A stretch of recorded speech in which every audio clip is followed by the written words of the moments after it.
Hello everyone, कैसे हैं आप सब। एक बार पुनः से कोचिंग क्लासेस पर स्वागत है। उम्मीद करता हूं आप सब अच्छे होंगे, मस्त होंगे, बेहतर होंगे। आपकी पढ़ाई भी बेहतर चल रही होगी। क्लास 12 फिजिक्स एनसीईआरटी में चैप्टर 13 चल रहा है, जिसमें आज का टॉपिक है रेडियो एक्टिव पदार्थ की औसत आयु या माध्य आयु। इसे बहुत सारे बच्चे छोड़ देते हैं कि कठिन लगता है, लेकिन आज के इस लेक्चर में यदि आप लास्ट तक देखेंगे बच्चों, तो मैं गारंटेड कहता हूं कि आपको किसी भी चीज़ में कहीं भी परेशानी नहीं आएगी। सबसे पहले हम बात करते हैं रेडियो एक्टिव पदार्थ की। एक ऐसा पदार्थ जिससे स्वतः ही विकिरण निकलती रहती है, वो रेडियो एक्टिव पदार्थ कहलाता है। जैसे आपका पोलोनियम हो गया, यूरेनियम हो गया, रेडियम हो गया, ये ऐसे पदार्थ हैं जहाँ से स्वतः ही क्या निकलते हैं बच्चों, विकिरण निकलती रहती हैं। अब ये जो विकिरण होती है, अल्फा किरण, बीटा किरण और गामा किरण होती है। इसको बताने वाला कौन था, तो हेनरी बैकुरल। अब ये बैकुरल साहब ने इसे बताया था, इसलिए इसे बैकुरल किरण के नाम से भी जानते हैं। अब कहोगे सर आप मुद्दे की बात नहीं कर रहे, इधर उधर भटक रहे हैं। अरे भाई साहब, इधर उधर भटकने की जरूरत इसलिए है क्योंकि इसका पृष्ठभूमि आपको क्लियर नहीं रहेगा कि ये रेडियो एक्टिव पदार्थ है, ये कहाँ से आया। तो सन 1896 में, ठीक है, फ्रांसीसी वैज्ञानिक बैकुरल साहब ने बताया था, प्रयोग कर रहे थे रेडियो एक्टिव पदार्थ पर।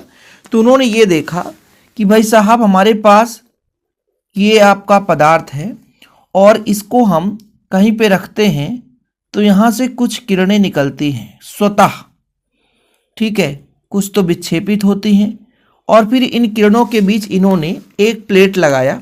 जैसे एक ही यहाँ पर देखिए, एक ही पदार्थ के जहाँ पर ये लेड ब्लॉक है, यहाँ पर रेडियो एक्टिव पदार्थ रखा, इसके दोनों साइड पर क्या करा, प्लेट लगा दिया।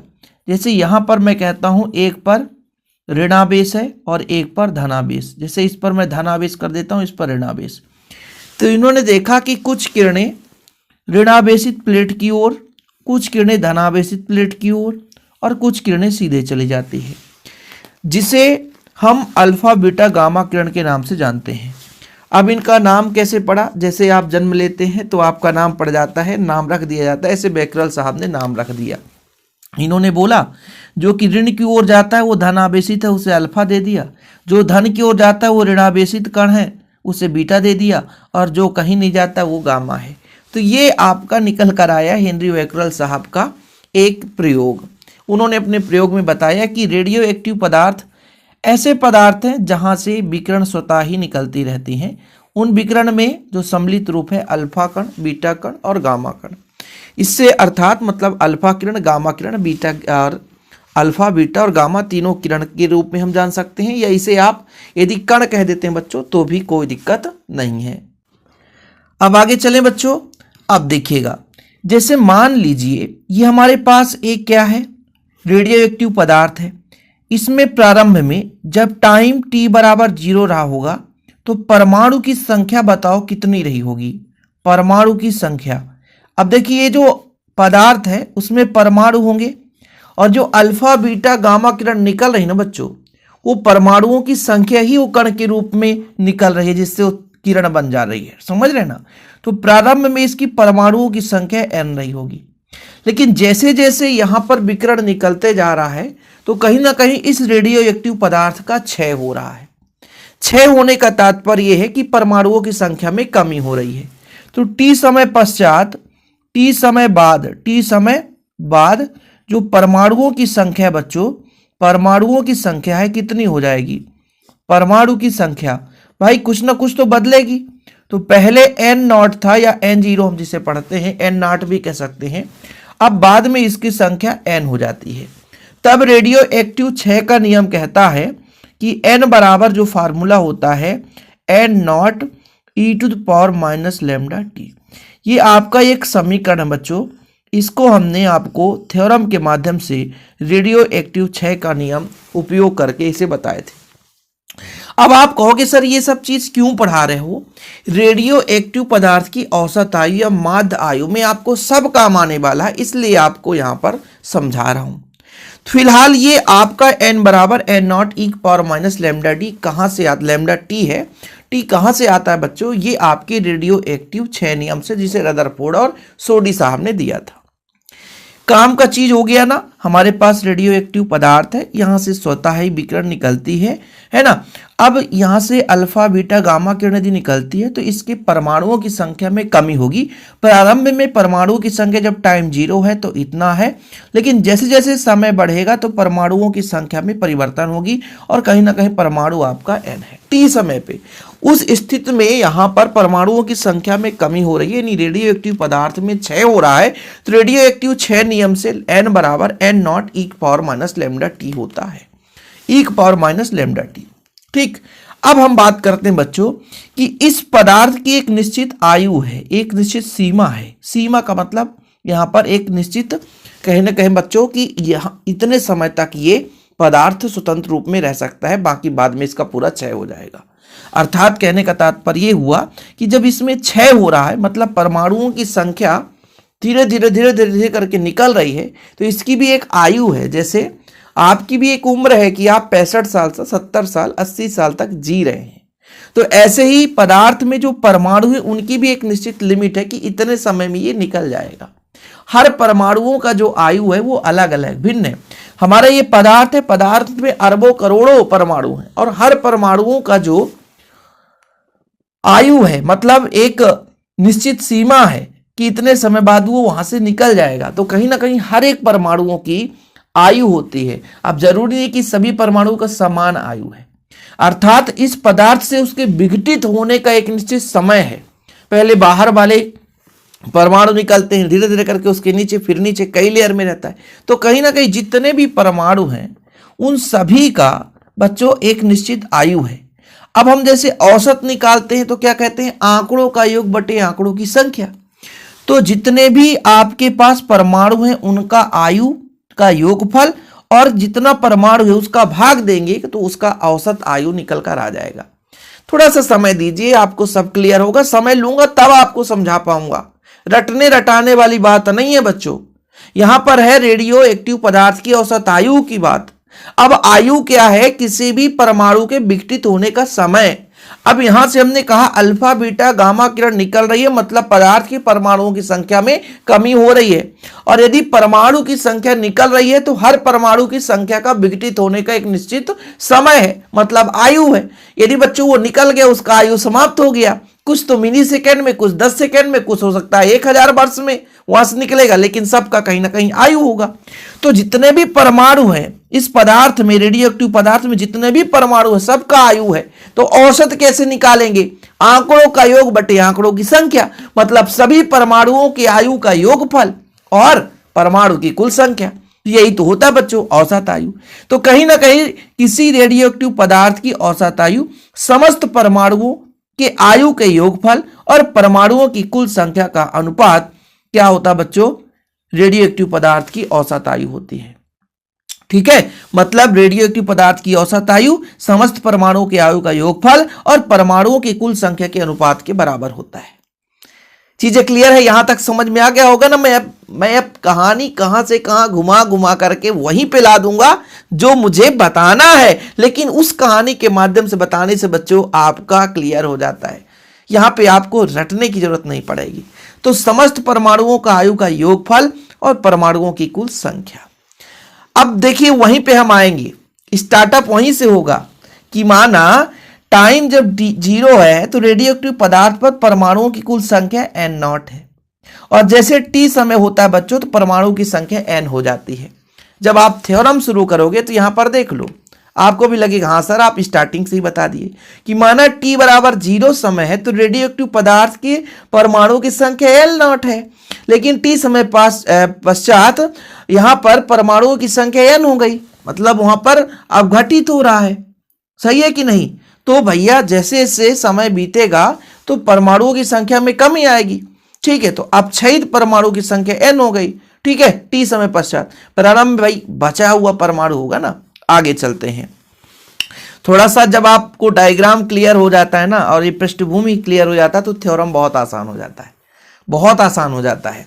अब जैसे t हमारा समय था ना, इस पर n है, यहां पर देखिएगा, और जैसे ही समय थोड़ा सा और बढ़े, समय बढ़ा मतलब t के जगह प्लस dt हो गया, समय और बढ़ाया, तब परमाणुओं की संख्या कितनी रह जाएगी, परमाणु की संख्या आप ही बताओ, थोड़ा सा समय और बढ़ा दिए तो परमाणु की संख्या में और कमी होगी, और वो परमाणु की संख्या में कितनी कमी होगी, डीएन की कमी हो जाएगी।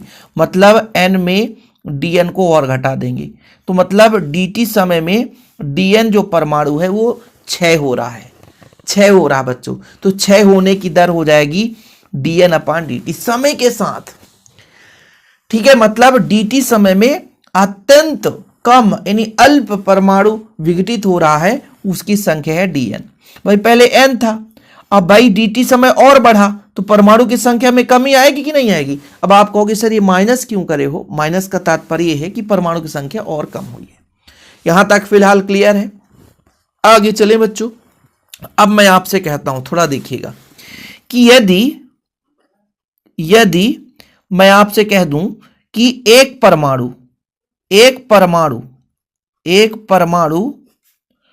का आयु टी है, मतलब एक परमाणु का आयु, तो मैं आपसे कहूंगा यदि डीएन परमाणु निकल रहा है तो डीएन परमाणु का आयु कितना हो जाएगा, डीएन परमाणुओं की आयु बताओ। कहोगे सर एक का टी है तो डीएन का टी इंटू डीएन हो जाएगा। भाई एक 5 रोटी खाता है तो 10 लोग कितने रोटी खाएंगे, 10 का मल्टीप्लाई कर देंगे तो ये निकल कर आ जाएगा।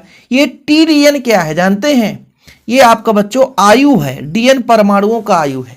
लेकिन जब हम औसत आयु निकालते हैं, ये डीएन परमाणुओं की बात की जा रही है, और संपूर्ण के लिए बात करते हैं बच्चों, ये अल्प के लिए है, ये डीएन के लिए है। और जब हम संपूर्ण की बात करते हैं तो हमेशा समाकलन लगाते हैं, ये चीज हमेशा याद रखना।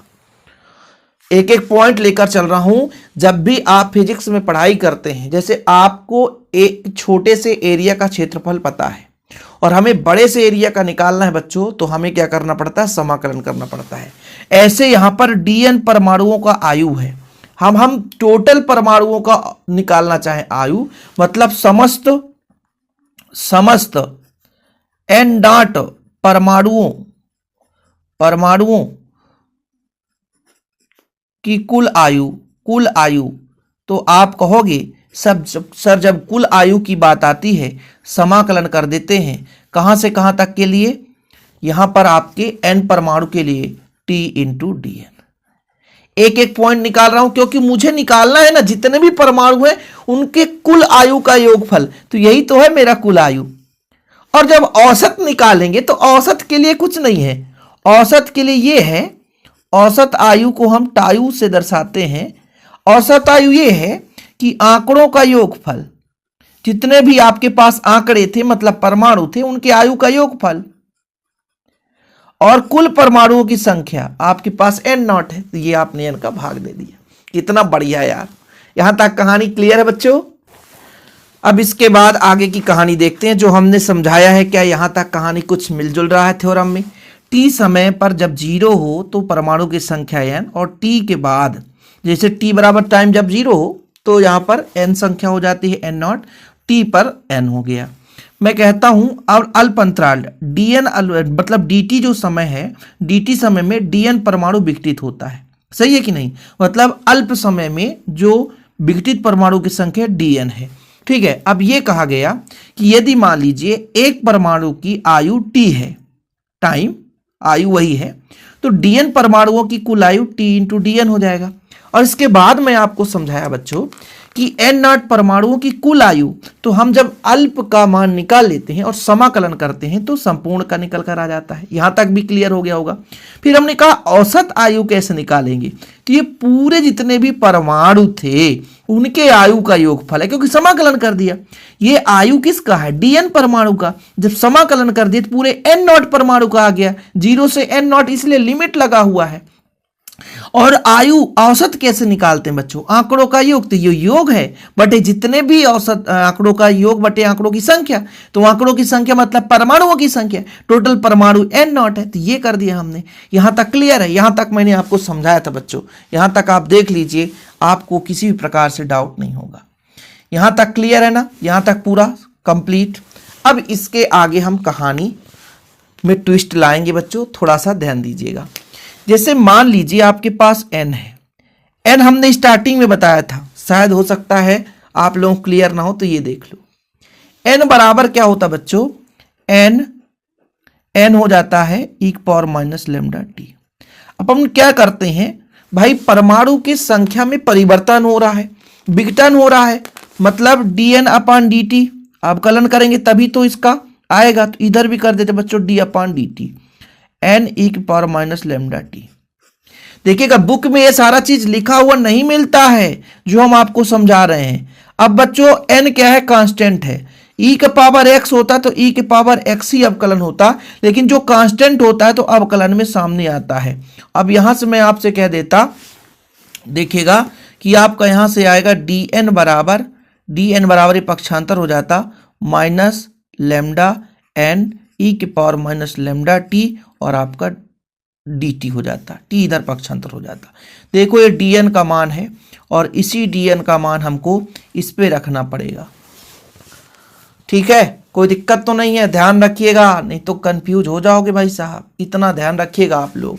मतलब अब देखिएगा थोड़ा सा लिमिट चेंज होगा थ्योरम में, अब कहानी में ट्विस्ट आने वाला है, जो बच्चा अच्छे समझदार है वही कर सकता है। मैंने कहा कि dn बराबर निकल कर आया माइनस लेमडा n e का पावर माइनस लेमडा टी और बच्चों ये dt हो गया, ठीक है, यहां तक क्लियर है। लिमिट लगाऊंगा, यदि टाइम क्या हो जाए जीरो, यदि टाइम जीरो तो टाइम जीरो समय जीरो हो, टाइम जीरो होगा तो आप जानते हैं कि परमाणुओं की जो संख्या है समय जीरो पर परमाणु की संख्या n जीरो मतलब n नॉट होगा, क्योंकि कुछ विघटित ही नहीं हुआ है तो पूरा परमाणु होगा। यदि आपका टाइम अनंत आ जाए अनंत समय में, तब आपका बच्चों परमाणु की जो संख्या होगी जो n हो जाएगा वो जीरो हो जाएगा। क्यों? क्योंकि अनंत समय में पूरा विघटित हो जाएगा, खत्म, कोई परमाणु नहीं रहेंगे पदार्थ में। मैं यहां पे समझा रहा था आपको, देखिए ये हमारे पास पदार्थ है, रेडियो एक्टिव पदार्थ है, समय के साथ इससे जो परमाणु निकल रहे हैं अल्फा बीटा गामा किरण के रूप में। अब जब समय जीरो है तो इसमें परमाणु की संख्या पूरी है, मतलब आपके पास n नॉट है। लेकिन जब समय अनंत हो गया, अनंत समय तक में भैया, अनंत मतलब कोई लिमिट नहीं, अनंत समय में यहाँ पे परमाणु की संख्या जीरो हो जाएगी। अब देखिएगा यहां पर हमने जो निकाला था बच्चों औसत आयु टाउ, ये तो क्लियर है ना, जिससे ये नहीं बनेगा तो फिर आप परेशान हो जाओगे, आपको समझ में नहीं आएगा। यहां पे बच्चों आपका टाउ जो था देखिएगा 1/n नॉट, ये तो था ही, बाकी समाकलन में था 0 से n नॉट, लिमिट हम चेंज करेंगे t इंटू डी एन। देखिएगा यहां पे आधे बच्चे सीधा रटते हैं, किसी को कुछ समझ में नहीं आता कहां से आता है, और मैं यहां पे आपको समझा के छोड़ूंगा, थोड़ा समय दीजिए।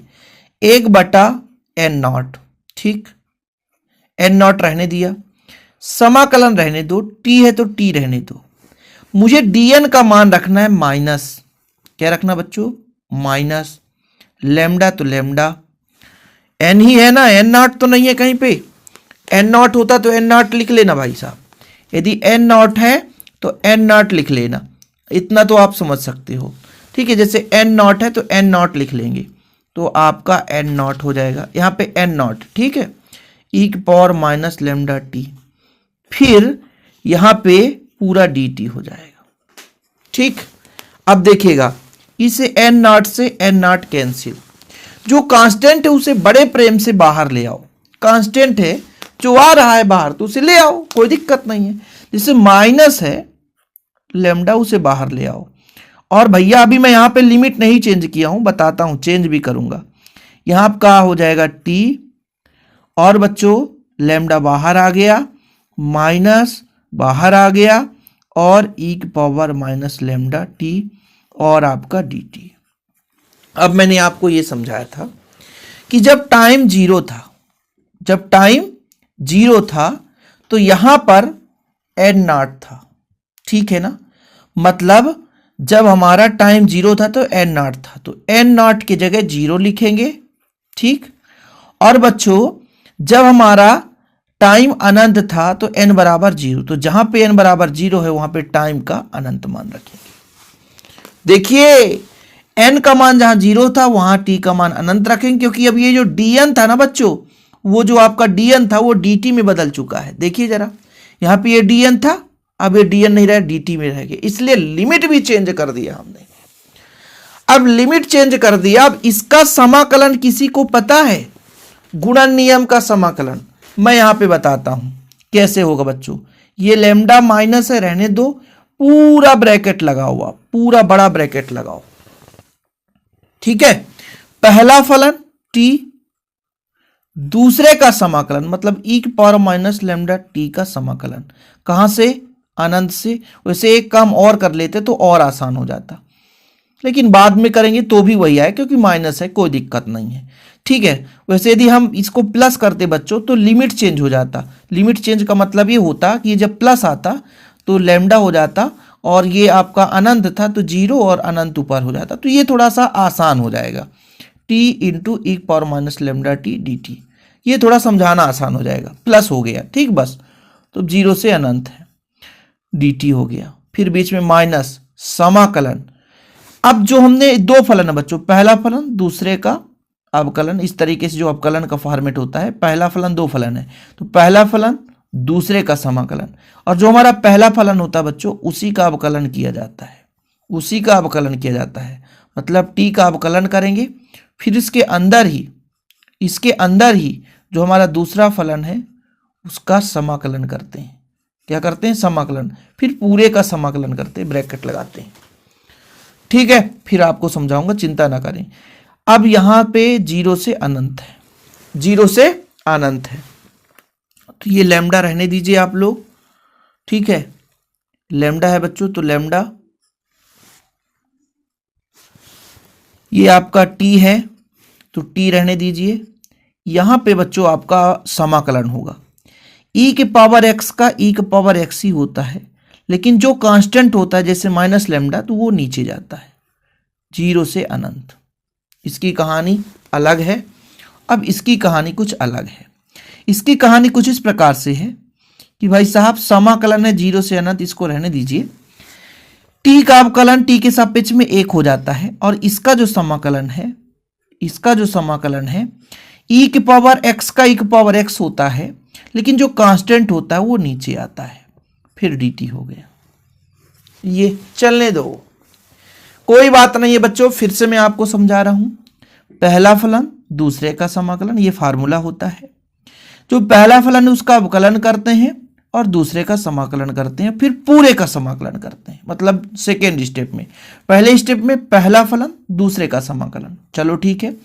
यहां पे जो सेकेंड स्टेप होता है तो पहले का अवकलन दूसरे का समाकलन, फिर पूरे का समाकलन, ठीक है। ये dt जो है समाकलन का चिन्ह है, पहले हम दूसरे का समाकलन करते हैं और पहले का अवकलन करते हैं, जो बचेगा तो उसका समाकलन कर देते हैं, ठीक बच्चों। अब ये जो माइनस है और ये माइनस है वो कट जाएगा, प्लस हो जाएगा, ठीक। आगे चलें, आगे चलते हैं बच्चों। लैम्डा है, रहने दीजिए, कोई दिक्कत नहीं है। t है हमारे पास, रहने दीजिए। अभी यहां पर माइनस e की पावर माइनस लैम्डा t है, रहने दीजिए, और माइनस लैम्डा इसको भी रहने दीजिए, जीरो से अनंत। इसमें कहानी में ट्विस्ट आने वाला है, इसमें थोड़ा देखिएगा क्या होगा। फिर से अवकलन करेंगे तो एक बट्टा लैम्डा तो कांस्टेंट है वो बाहर आ जाएगा, फिर से जब अवकलन नहीं समाकलन है यार, समाकलन ध्यान रखना। e के पावर x का e के पावर x आता है बच्चों, लेकिन फिर से कांस्टेंट है वो नीचे आ जाएगा, और लिमिट में जीरो से अनंत रखेंगे, ठीक है। जीरो से अनंत रखेंगे, कोई दिक्कत नहीं है। ये लैम्डा सबके साथ गुणा होगा, सबके साथ, तो जब यहां पे गुणा होगा तो ये खत्म होगा, यहां पे गुणा होगा तो ये खत्म, तो यहां पर बचेगा t, ठीक है। माइनस है बच्चों तो माइनस रख लेंगे हम, माइनस बचेगा e की पावर माइनस लैम्डा t, कहां से? जीरो से अनंत, और यहां पर लैम्डा से लैम्डा कैंसिल, ठीक है। माइनस सामने आएगा, ये वाला माइनस आएगा सामने, लेकिन हमें कोई लेन देन नहीं है। प्लस करते हैं, लैम्डा से लैम्डा खत्म, ये सब में है ना गुणा लैम्डा, तो ये लैम्डा से लैम्डा ये भी खत्म, ये भी खत्म। यहाँ पर बच रहा e की पावर माइनस लैम्डा t, और फिर बच्चों बट्टे में माइनस लैम्डा और जीरो से आपका अनंत। अब यहाँ पे सबसे मुसीबत ये है कि भाई ये जो टाइम है ना, ये अनंत वाला लोचा है, कि जब पहले हम अनंत रखेंगे तो अनंत हो जाएगा, और माइनस है तो माइनस रहने दो। मान लीजिए माइनस हम बाहर भी ले लेते तो कोई दिक्कत नहीं होती यहाँ पर, लेकिन फिलहाल सबसे पहले अपन यहाँ पर माइनस करते हैं, अनंत रखेंगे, और e का पावर यहाँ पर माइनस लैम्डा अनंत, फिर बच्चों बीच में माइनस होता, लेकिन माइनस माइनस प्लस हो जाएगा। आप जीरो रखेंगे, e power minus lambda into zero, कुल मिला के इसका अस्तित्व समाप्त हो जाएगा, जीरो के बराबर हो जाएगा। यहाँ पे जब हम रखेंगे, यहाँ पर दिखेगा, पहले अपर लिमिट को रखते हैं, तो e power minus lambda into अनंत अपान माइनस लेमडा, बीच में माइनस होता है, जीरो रखेंगे तो e power minus lambda into zero upon minus lambda. अब देखिएगा कहानी में ट्विस्ट आने वाला है, चिंता मत करो आप लोग। ये जब अनंत रखते हैं ना बच्चों, अनंत, तो e पावर माइनस अनंत ही आएगा, e पावर माइनस अनंत बटे लेमडा, और यहाँ पर आपका माइनस माइनस प्लस हो जाएगा, यहाँ पे आपका आ जाएगा e पावर जीरो अपान लेमडा। e के पावर अनंत है ना बच्चों, इसका मान शून्य होता है, ध्यान रखिएगा, और इसका मान एक होता है, तो आपका आ जाएगा एक बट्टा लेमडा। ये टाउ का मान आ गया, ये टाउ का मान आ गया। एक एक स्टेप समझाया हूं, समय भले लग रहा है, करें क्या भाई, करें क्या, समय तो लगेगा ही। ये कहानी पूरा ट्विस्ट आ गया है, और यहां से आप लोगों का पूरा सिस्टमेटिक लिखा हुआ है, ठीक है। ये आपका समाकलन का पहचान है बच्चों, डायरेक्ट है। देखो हमने आपको समझाया था कि भाई साहब जो कांस्टेंट है उसे बाहर ले आओ, लिमिट वगैरह सब चेंज देखो, जैसे यहाँ पे माइनस है ना, जैसे लिमिट चेंज की तो प्लस हो गया। देखो हमने कहा था पहला फलन दूसरे का समाकलन, यहाँ पे डायरेक्ट समाकलन हो गया है। फिर पहले टी का अवकलन एक हो जाता, दूसरे का समाकलन ये हो गया, ठीक है, डायरेक्ट कर दिया गया बच्चों। लेमडा से लेमडा खत्म यहाँ पे, और एक लेमडा से ये लेमडा, जब यहाँ अंदर गुणा हो जाएगा तो लेमडा से लेमडा यहाँ से खत्म, भाई दोनों में लेमडा है ना, तो जब इसका लेमडा आएगा तो ये खत्म करेगी, ये लेमडा इसको खत्म कर देगा, ठीक है। फिर से अगले स्टेप में आते तो वही कंडीशन हमारा चलता रहता। इसकी कहानी तो जीरो है यार, खत्म, इसका आप बदो जीरो, जीरो खत्म, ये खत्म है पूरा। अनंत है, अनंत में एक पावर अनंत, यहाँ भी जीरो आ जाता, एक पावर अनंत है तो जीरो ही आता। एक पावर जब अनंत का गुणा करते हैं तो एक पावर अनंत जो आता है बच्चों जीरो आता है, और जीरो का गुणा जीरो ही आया भाई। एक पावर यहाँ पर अनंत है, यहाँ पर भी मैंने आपको बताया था एक पावर अनंत, तो एक पावर अनंत आपका जीरो ही देता है, तो इसकी वैल्यू खत्म हो जाती है, ठीक है। और जीरो जीरो इसका कोई अस्तित्व नहीं, केवल इसका अस्तित्व बचता है, उसको आगे हमने कर लिया।